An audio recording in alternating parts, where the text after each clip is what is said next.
Okay student, next हमारा जो topic है वो है टॉपिक नंबर 18.3। आपकी बुक का पेज नंबर है 239, न्यूक्लियर ट्रांसमुटेशन। ठीक है, न्यूक्लियर ट्रांसमुटेशन जो है वो हम यहाँ पर डिस्कस करेंगे। इससे पहले मैंने आपको बताया था अबाउट अल्फ़ा, बीटा और गैमा। अगर आपने पिछला लेक्चर नहीं देखा तो सबसे पहले आप वो वाला लेक्चर देखें, क्योंकि अगर आपने वहाँ से आपका कॉन्सेप्ट क्लियर है तो ये वाले रिएक्शंस करने बहुत ईजी होंगे। ठीक है, तो अल्फ़ा, बीटा, गैमा एमिशन में हमने ये बताया था कि हमारे पास जब अल्फ़ा रेडिएशन इमिट होती हैं तो जो न्यूक्लियस इन रेडिएशंस को इमिट कर रहा होता है, क्योंकि देखिए हमारे पास अल्फ़ा, बीटा, गैमा ये तीनों रेडिएशंस न्यूक्लियस में से इमिट होती हैं। ठीक है, ये आपके पास एक एमसीक्यूज भी है कि आपके पास अल्फ़ा, बीटा, गैमा जो है वो कहाँ से, ये रेडिएशंस कहाँ से इमिट होती हैं, तो ये तीनों रेडिएशंस न्यूक्लियस में से इमिट होती हैं। अल्फ़ा भी न्यूक्लियस में से इमिट हो रहा है, बीटा भी न्यूक्लियस में से इमिट हो रहा है, गैमा भी आपके पास न्यूक्लियस में से इमिट हो रही होती हैं। ठीक है, तो आपके पास देखें जो भी न्यूक्लियाई इन रेडिएशंस को इमिट करता है तो वो जो न्यूक्लियाई है उसके अंदर सर्टेन चेंजेस आती हैं। ठीक है, अब वो जो चेंजेस हैं वो हम देखेंगे यहाँ पे न्यूक्लियर ट्रांसमुटेशन के अंदर। और हमारे पास अल्फ़ा अगर इमिट होगा तो क्या चेंजिंग्स आएंगी, न्यूक्लियस पे क्या चेंज आएगा, उसके मैस में क्या चेंज आएगा, उसका एटॉमिक नंबर किस तरह से इंक्रीज या डिक्रीज होगा।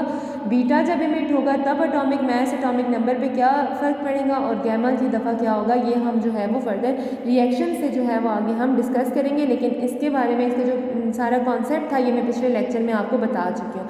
तो न्यूक्लियस ट्रांसमुटेशन स्टूडेंट सबसे पहले देखते हैं कि जो न्यूक्लियस ट्रांसमुटेशन क्या है। तो इसको डिफाइन इस तरह से किया जाता है, the process through which N unstable nucleus called parent nucleus transforms or changes into a more stable nuclide daughter nucleus is called nuclear transmutation।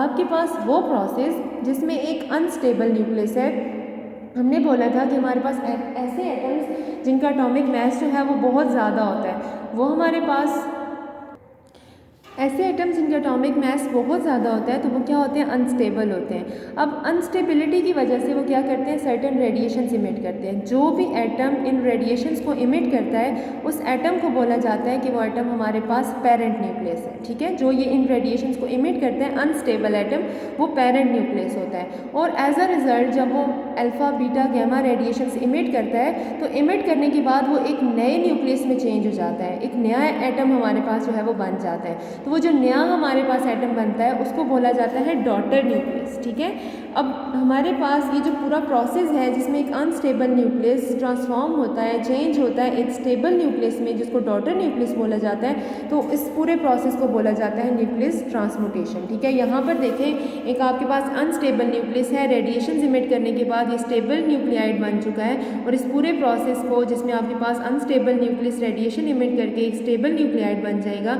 ये पेरेंट होगा और ये डॉटर होगा। तो इस पूरे प्रोसेस को हम क्या कहेंगे, इसको हम न्यूक्लियर ट्रांसमुटेशन कहेंगे।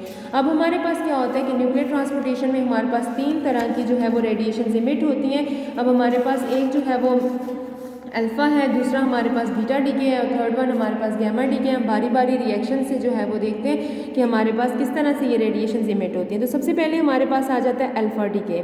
अब अल्फ़ा डीके स्टूडेंट्स हम लोग इसके बारे में प्रीवियस लेक्चर में बहुत हम लोगों ने डीपली डिस्कस किया था कि जो अल्फ़ा डीके है इसमें हमारे पास जब भी अल्फ़ा रेडिएशन किसी न्यूक्लियस में से इमिट होती हैं तो इट्स मीन उस न्यूक्लियस में से 2 प्रोटॉन्स और 2 न्यूट्रॉन्स जो है वो रिलीज़ हो रहे हैं। अल्फ़ा पार्टिकल्स किस पे कंसिस्ट करती हैं, 2 प्रोटॉन्स और 2 न्यूट्रॉन्स पे कंसिस्ट करती हैं। ठीक है, तो जब भी अल्फ़ा रेडिएशन इमिट हो रही है इट्स मीन 2 प्रोटॉन्स और 2 न्यूट्रॉन्स जो है वो इमिट हो रहे हैं। तो जब भी कोई एटम अल्फ़ा रेडिएशन इमिट करेगा तो उसके न्यूक्लियस में से 2 प्रोटॉन्स रिमूव होंगे और 2 न्यूट्रॉन्स रिमूव होंगे। तो इट्स मीन उसके एटॉमिक मास और एटॉमिक जो नंबर है उस पर क्या इफेक्ट पड़ेगा, तो ये हम प्रीवियस लेक्चर में डिस्कस कर चुके हैं। आपको मैंने प्रीवियस लेक्चर में बताया था कि हमारे पास जब भी 2 प्रोटॉन्स और 2 न्यूट्रॉन्स किसी भी न्यूक्लियस में से इमिट होते हैं तो उसका मास नंबर चेंज होता है 4, -4 करते हैं, क्योंकि mass number is the sum of proton plus neutron. तो मास नंबर में कितना चेंज आया, मास नंबर रिड्यूस हुआ है, -4 हम करेंगे क्योंकि 2 प्रोटॉन और 2 न्यूट्रॉन है तो -4 करेंगे। और एटॉमिक नंबर कितना चेंज होगा, 2, क्योंकि हम लोग एटॉमिक नंबर जो है वो कितना, हमारे पास नंबर ऑफ प्रोटॉन्स कितने रिलीज़ हो रहे हैं, 2 प्रोटॉन्स जो है वो रिमूव हो रहे हैं। तो इट्स मीन एटॉमिक नंबर कितना होगा हमारे पास, कितना कम होगा, हमारे पास -2 होगा। ये हम पिछले लेक्चर में जो है वो डिस्कस कर चुके हैं। अगर आपने पिछला लेक्चर नहीं लिया तो इन रिएक्शंस को करने से पहले उस लेक्चर को आपने ज़रूर सुनना है, ठीक है। तो यहाँ पर हम कंसिडर करते हैं ये हमारे पास एक पेरेंट न्यूक्लियाई है X, ठीक है। ये जर्नल रिएक्शन लिया हुआ है जिसमें हमने पेरेंट X लिया हुआ है और डॉटर Y लिया हुआ है। ये एक जर्नल रिएक्शन है। अभी हम इसके बाद इसकी एग्जाम्पल भी देखेंगे। ये एक जर्नल रिएक्शन है जिसमें देखिए आपके पास पेरेंट न्यूक्लियाई X है और ये इसके ऊपर जो है इसका एटॉमिक नंबर लिखा हुआ है और बॉटम पे इसका जो है वो मास नंबर लिखा हुआ है। सॉरी, टॉप पर इसका मास नंबर लिखा हुआ है और बॉटम पे इसका एटॉमिक नंबर लिखा हुआ है, ठीक है। विच इज़ इक्वल्स टू, जब हमारे पास आपके पास ये जो पेरेंट न्यूक्लियाई है ये क्या करता है, एक अल्फ़ा रेडिएशंस को इमिट करता है, ठीक है। जब ये अल्फ़ा रेडिएशंस को इमिट करेगा, यहाँ पे मैंने ये रिएक्शन लिखा है, यहाँ से आपको ज़्यादा अच्छे से समझ आ जाएगी। तो यहाँ पर देखिए आपके पास ये जो आपके पास ये अनस्टेबल न्यूक्लियाई है जिसका एटॉमिक मास A है और एटॉमिक नंबर जो है वो Z है। जब ये अल्फ़ा रेडिएशंस को इमिट करेगा, अल्फ़ा को इमिट करेगा, तो एज अ रिज़ल्ट क्या होगा कि हमारे पास ये जो अल्फ़ा है इसमें से हमारे पास अल्फ़ा के इमिट होने की वजह से इस पेरेंट हमारे पास न्यूक्लियस है इसका मास नंबर जो है उसमें से 4 हम माइनस करेंगे क्योंकि 2 प्रोटॉन्स और 2 न्यूट्रॉन्स जो है वो रिलीज़ हो रहे हैं। तो हम इसके जो एटॉमिक मास है उसमें से 4 जो है वो माइनस करेंगे और एटॉमिक नंबर में से जैसा कि 2 प्रोटॉन्स रिलीज़ हो रहे हैं तो atomic number is the number of proton, तो हम क्या करेंगे इसके एटॉमिक नंबर में से 2 जो है वो माइनस करेंगे। अब हमारे पास साथ में अल्फ़ा जो रिलीज़ होगा और टू कंजर्व द मास हमारे पास क्या होगा कि यहाँ पर एक कुछ अमाउंट ऑफ एनर्जी भी रिलीज़ होगी, ठीक है। तो ये जो Q है ये आपके पास क्या है, एनर्जी है। Q को हमने किससे रिप्रेजेंट किया, एनर्जी से। अल्फ़ा हमारे पास अल्फ़ा रेडिएशन इमिट हो रही है। ये डॉटर न्यूक्लियाई बन रहा है जिसमें हमारे पास मास को हमने -4 किया है और जो एटॉमिक नंबर है उसको -2 किया है, ठीक है। अब हमारे पास स्टूडेंट यहाँ पर देखें where Q is the energy release in the process, ठीक है। Nuclide X changes into nuclide Y with the emission of alpha particle and the release of energy Q। यहाँ तक स्टूडेंट्स आपको समझ आ चुकी है कि हमारे पास एक अनस्टेबल न्यूक्लियस था जिसको हमने X कहा था। अल्फा रेडिएशंस के इमिट होने की वजह से इस न्यूक्लियस के मास में से हमने -4 किया, एटॉमिक नंबर से भी -2 किया और साथ में कुछ हमारे पास जो है वो यहाँ पे अमाउंट ऑफ एनर्जी भी रिलीज़ हुई है। अब हम एग्जांपल देखते हैं, ये एक जर्नल रिएक्शन था। अब हम एग्जांपल पर आ जाते हैं। तो एग्जांपल में स्टूडेंट्स आप देखें यहाँ पे आपको नज़र आ रहा है पेज नंबर आपका 240 है। यहाँ पर देखें तो हमारे पास एक सिंबल है Sg हमारे पास जो पीरियोडिक टेबल है उसमें हमारे पास एक एलिमेंट है सीबॉर्गियम, ठीक है। सीबॉर्गियम आपके पास ये एक एलिमेंट है और इसका अगर आप एटॉमिक नंबर देखें तो 106 इसका एटॉमिक नंबर है और एटॉमिक मास इसका 263 है, ओके।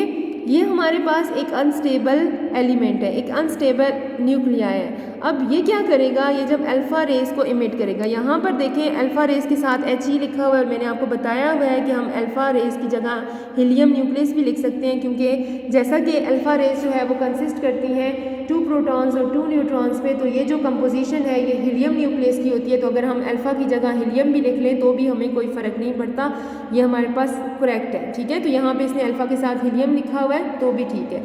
तो यहाँ पर अगर आप देखें जब यहाँ से सीबॉर्गियम में से अल्फ़ा रेज जो है वो यहाँ से अल्फ़ा रेज रिलीज़ होंगी, इमिट होंगी, तो पीछे क्या बचेगा, पीछे हमारे पास देखिए हम क्या करेंगे, यहाँ पर हम इस रिएक्शन को करते हैं तो हमारे पास क्या होगा कि सीबॉर्गियम का जो एटॉमिक मास है स्टूडेंट वो हमारे पास क्या है 263 है। तो एटॉमिक मास में से जब अल्फ़ा रेडिएशन जो है वो इमिट होती है तो हम एटॉमिक मास में से -4 करते होते हैं और एटॉमिक नंबर में से क्या माइनस करते हैं, 2 माइनस करते हैं। तो 106 इसका जो है वो हमारे पास एटॉमिक नंबर का हमने 2 माइनस किया, पीछे हमारे पास क्या बचा, हमारे पास Sg नहीं लिखते, नया एलिमेंट बनेगा। तो नया एलिमेंट हमारे पास कौन सा बनेगा, 263 में से अगर आप 4 माइनस करें तो आपके पास आता है 259 आता है, ठीक है।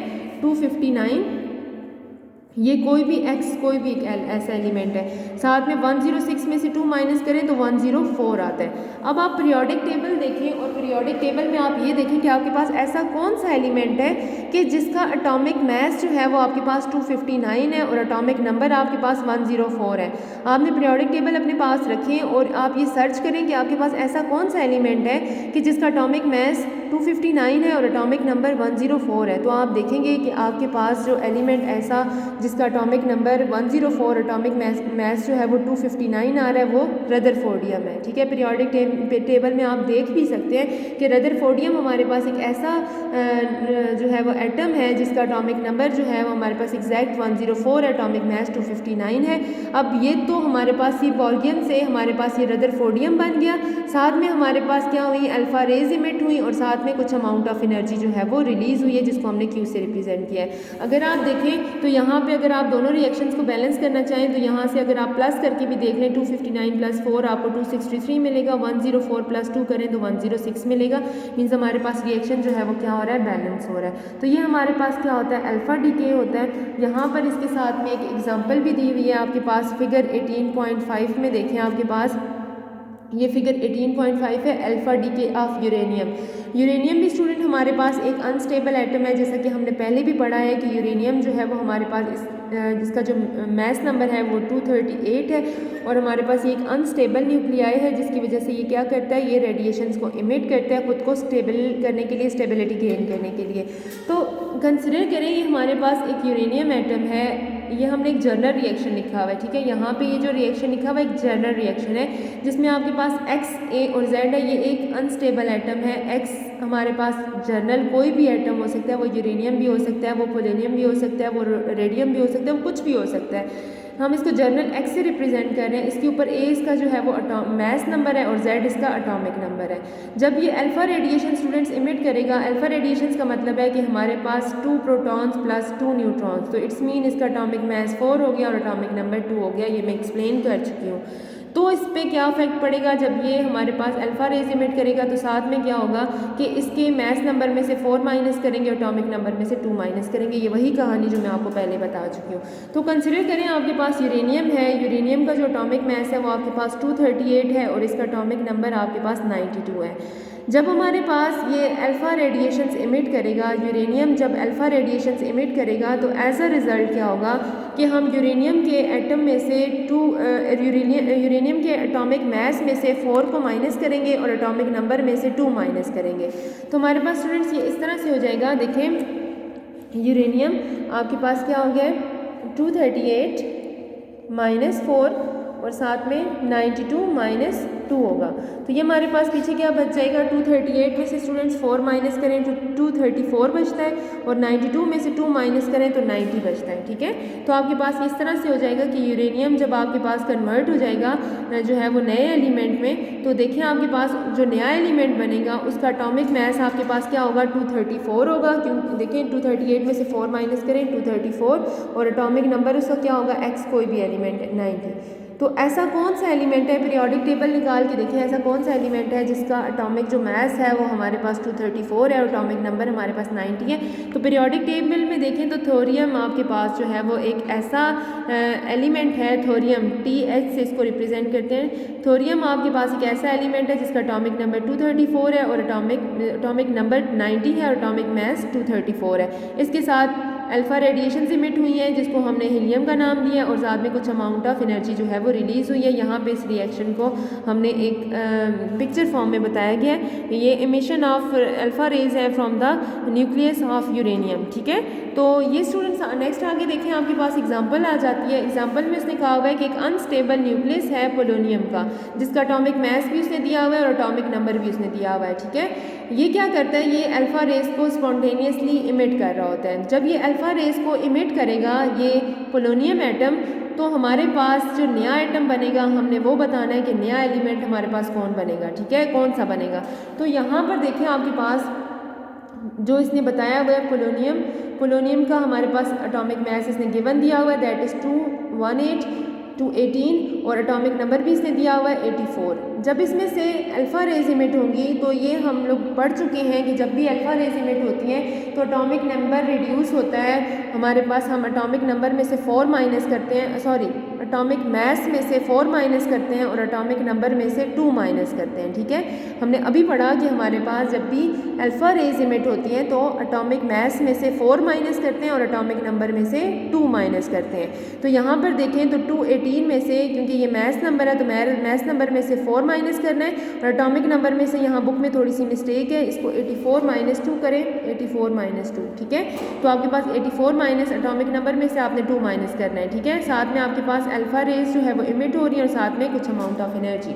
तो पीछे हमारे पास ये जो पोलोनियम है ये हमारे पास किस में कन्वर्ट हो गया, एक न्यू एलिमेंट में। और न्यू एलिमेंट देखें 218 माइनस 4 करें तो 214 और इसके साथ क्या बनेगा आपके पास 84 माइनस 2 करें तो 82, ठीक है। साथ में हमारे पास एक जो है वो अल्फा रेज इमिट हो रही है और साथ में कुछ अमाउंट ऑफ एनर्जी जो है वो इमिट हो रही है, ठीक है। तो ये देखें आपके पास अब आपने देखना है कि हमारे पास ये जो नया एलिमेंट बना है जिसका एटॉमिक मास 214 है और एटॉमिक नंबर 82 है, अगर आप इसको पीरियोडिक टेबल में सर्च करें कि ऐसा कौन सा एलिमेंट है जिसका एटॉमिक मास 218 और एटॉमिक नंबर 82 आता है, तो अगर आप देखें तो हमारे पास एक एलिमेंट आता है जिसको बोला जाता है पोलोनियम, लेड। हमारे पास एक ऐसा एलिमेंट आ जाता है पीबी जो है वो लेड को बोला जाता है। तो लेड हमारे पास एक ऐसा एलिमेंट है जिसका एटॉमिक मास 214 और एटॉमिक नंबर 82 है और साथ में हमारे पास जो है वो अल्फा रेज इमिट हुई हैं और some amount of energy release हुई है। तो इट्स मीन हमारे पास जो पोलोनियम था वो पेरेंट न्यूक्लियस था, जब उसने अल्फा रेडिएशन को इमिट किया तो डॉटर न्यूक्लियस बना और डॉटर न्यूक्लियस कौन सा बना है, यहाँ पे लेड बना है। यहाँ तक स्टूडेंट्स आपको समझ आ चुकी है। नेक्स्ट आपकी जो असाइनमेंट है ये आपने खुद करनी है, ठीक है। ये आपकी होम असाइनमेंट है, असाइनमेंट नंबर 18.1 पेज नंबर 241 पर है, ठीक है। ये आपकी होम असाइनमेंट है, इसको आपने खुद करना है, जिसमें वो कहता है find the daughter nucleus when radium 224 undergoes alpha decay. आपके पास रेडियम जो 224 है, ठीक है, इसका एटॉमिक नंबर आपके पास, एटॉमिक मास आप पीरियोडिक टेबल से देखें आपके पास इसका एटॉमिक मास आपके पास 224 है, तो इसका एटॉमिक नंबर आपने पीरियोडिक टेबल से देखना है और आपने क्या करना है, इसमें से अल्फा रेज इमिट करवानी है और जब अल्फा रेज इमिट होंगी तो इसके मास नंबर में और एटॉमिक नंबर में जो चेंज आएगा, फिर आपने पीरियोडिक टेबल से सर्च करना है कि ऐसा कौन सा एलिमेंट है जिसका हमारे पास एटॉमिक मास जो है वो 224 माइनस 4 और एटॉमिक नंबर जो है वो हमारे पास जितना भी हुआ देख के आपने पीरियोडिक टेबल से उस एलिमेंट को बिल्कुल इसी तरह से इस शेप में आपने लिखना है, ठीक है। इसके लिए आपने पीरियोडिक टेबल का यूज़ करना है। नेक्स्ट हम लोग जो है वो लेक्चर में बीटा डीके और गैमा डीके को डिस्कस करेंगे। कोई चीज़ अगर आपको स्टूडेंट समझ नहीं आ रही है, कोई क्वेश्चन है तो आपने मुझे कमेंट्स में बताना है।